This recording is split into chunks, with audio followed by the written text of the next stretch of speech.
حضرت زکریا علیہ السلام، اللہ نے حضرت زکریا علیہ السلام کو قوم بنی اسرائیل اور پیغمبروں میں برگزیدہ کیا تھا۔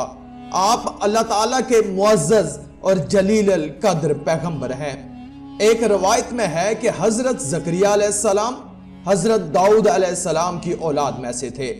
دن گزرتے گئے، ابراہیم اور یعقوب علیہ السلام کی نسل سے کچھ نیک لوگ پیدا ہوئے۔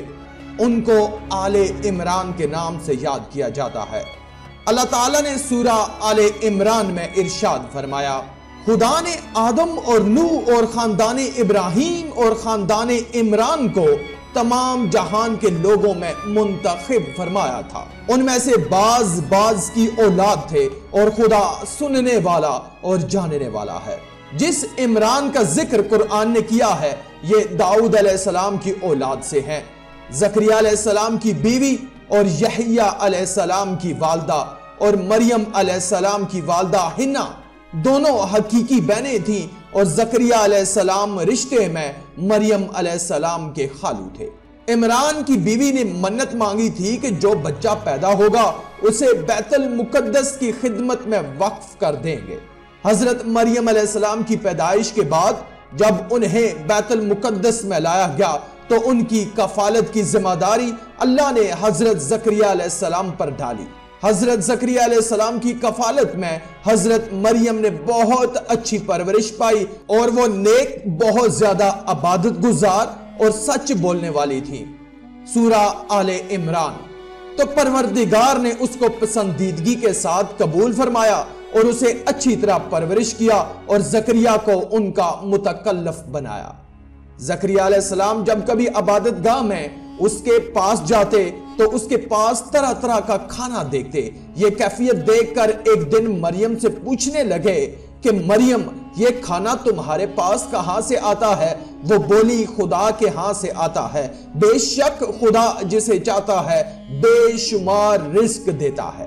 ایک حدیث میں آپ صلی اللہ علیہ وآلہ وسلم نے فرمایا، اپنے زمانے میں مریم سب سے افضل عورت تھی، اور اس امت میں خدیجہ رضی اللہ تعالی عنہا سب سے افضل عورت ہے۔ اولاد کی خواہش۔ جب حضرت زکریا علیہ السلام حضرت مریم کے کمرے میں جاتے تو ان کے پاس بے موسم کے پھل رکھے ہوئے نظر آتے۔ وہ ان سے پوچھتے، اے مریم، تیرے پاس یہ روزی کہاں سے آئی؟ تو جواب دیتی، یہ اللہ کے پاس سے آئے، بے شک پروردگار جسے چاہے بے شمار رزق دیتا ہے۔ زکریا نے جب ان کی یہ فضیلت دیکھی تو ان کے دل میں اولاد کی خواہش پیدا ہوئی کہ مریم کو اگر بے موسم کے پھل اللہ دے سکتا ہے تو مجھے بے وقت کی اولاد بھی ضرور دے گا۔ آپ اس وقت تک بے اولاد تھے، عمر 100 سال سے زائد تھی، بیوی 90 سال کی تھی، اور اولاد کی شدید تمنا کے باعث انہوں نے اللہ سے دعا مانگی۔ ان کی دعا قبول ہوئی۔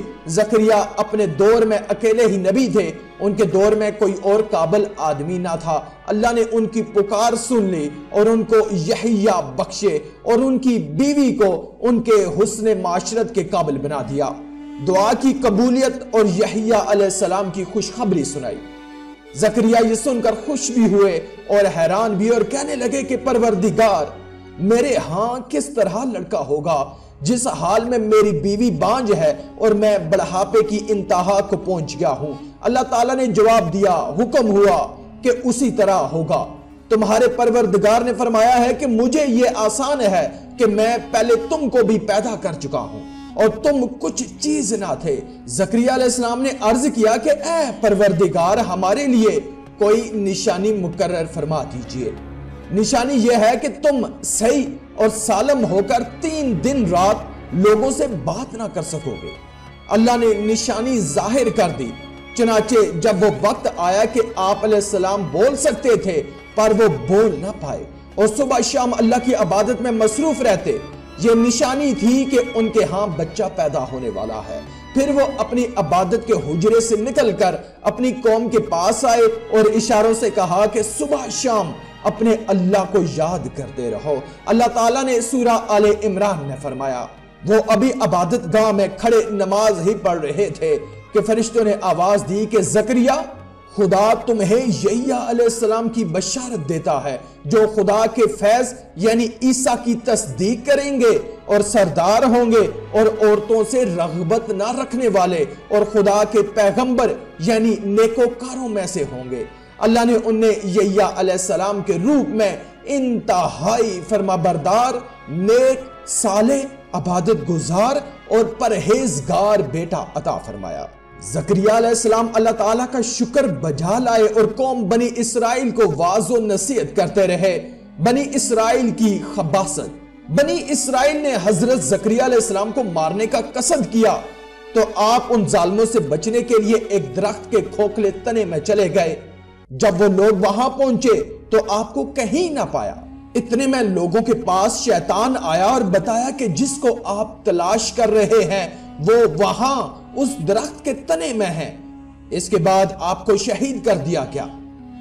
نصیحت: انسان چاہے جتنے بھی بلند و بالا مقام پر پہنچ جائے اور اللہ کے ساتھ اسے چاہے جتنا بھی قرب حاصل ہو جائے، تب بھی وہ اللہ کا بندہ ہی رہتا ہے۔ وہ کسی بھی بلندی پر پہنچ کر وہ اللہ یا اللہ کا بیٹا نہیں ہو سکتا اور نہ اس کا شریک ہو سکتا ہے۔ اللہ کی ذات وحدہ لا شریک ہے اور باپ بیٹوں کی نسبتوں سے پاک ہے، لہٰذا ہمیں اپنے آپ کو ہر لمحے گمراہی سے بچانا چاہیے تاکہ اللہ کی پکڑ سے بچے رہیں۔ اس لیے ایمان کی مضبوطی ہر درجہ لازم ہے۔ اللہ تعالی ہمیں پرہیزگاری عطا فرمائے اور دین اسلام کی تعلیمات پر پورے طور پر عمل پیرا ہونے کی توفیق عطا فرمائے۔ آمین یا رب العالمین۔